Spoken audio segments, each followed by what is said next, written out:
The Persian Empire stretched farther than the eye could imagine. From India to Kush, King Ahasuerus ruled over 127 provinces, displaying the splendor of his kingdom to princes and nobles alike. For 180 days, the king displayed the wealth of his glorious kingdom, leaving every guest amazed by his unmatched power. In the third year of his reign, King Ahasuerus gathered the officials, military leaders, princes and nobles of Persia and Media. For 180 days,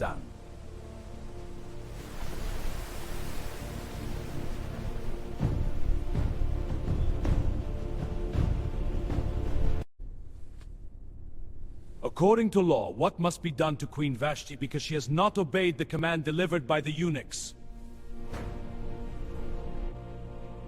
Queen Vashti has done wrong not only against the king, but also against all the officials and peoples in the provinces of King Ahasuerus. The king accepted the advice of Memucan. A royal decree was written and sealed with the king's authority. Copies were sent throughout the 127 provinces that had subsided. He remembered Vashti and what had been decreed concerning her. His attendants suggested gathering beautiful young women from every province of the empire. In the citadel of Susa lived a Jewish man named Mordecai, a descendant of the tribe of Benjamin. His family had been carried away from Jerusalem during the Babylonian decree were proclaimed. When the king's crown regals from Susan to the Gikar of Hisaj, with beauty treatments, special food, and the best place among the women preparing to meet the king. Before any young woman could enter the presence of King Ahasuerus, she completed 12 months of preparation, 6 months with oil of myrrh and 6 months with perfumes and beauty treatments. When each young woman entered the king's palace, she could request whatever she desired to take with her. But when Esther's turn came, she asked for nothing beyond what. While Mordecai sat at the king's gate, 2 royal officers, Bigthan and Teresh, plotted to assassinate King Ahasuerus. Mordecai learned of the conspiracy. Esther faithfully reported Mordecai's warning to the king.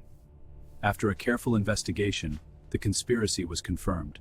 The 2 officials were hanged, and the event was by the king's command. Every royal official at the palace gate bowed before Haman. But Mordecai refused. Yet Mordecai the king questioned him, because he was a Jew. When Haman saw that Mordecai would neither kneel nor pay him honor, he was filled with fury. Learning that Mordecai was a Jew, Haman refused to strike only one man. There is a certain people scattered among the peoples in all the provinces of your kingdom. Their laws are different from those of every other people. It is not in the king's interest to tolerate them. On the 13th day of the first month, the royal scribes wrote Haman's decree exactly as he commanded. Yet behind the scenes, God was already preparing a rescue. When Mordecai learned everything that had happened, he tore his clothes, put on sackcloth and ashes, and went out into the middle of the city, crying out with a loud and bitter cry. Take this copy of the decree to Esther, explain everything to her, and urge her to go before the king that was at Shed, with Peter staying in threat.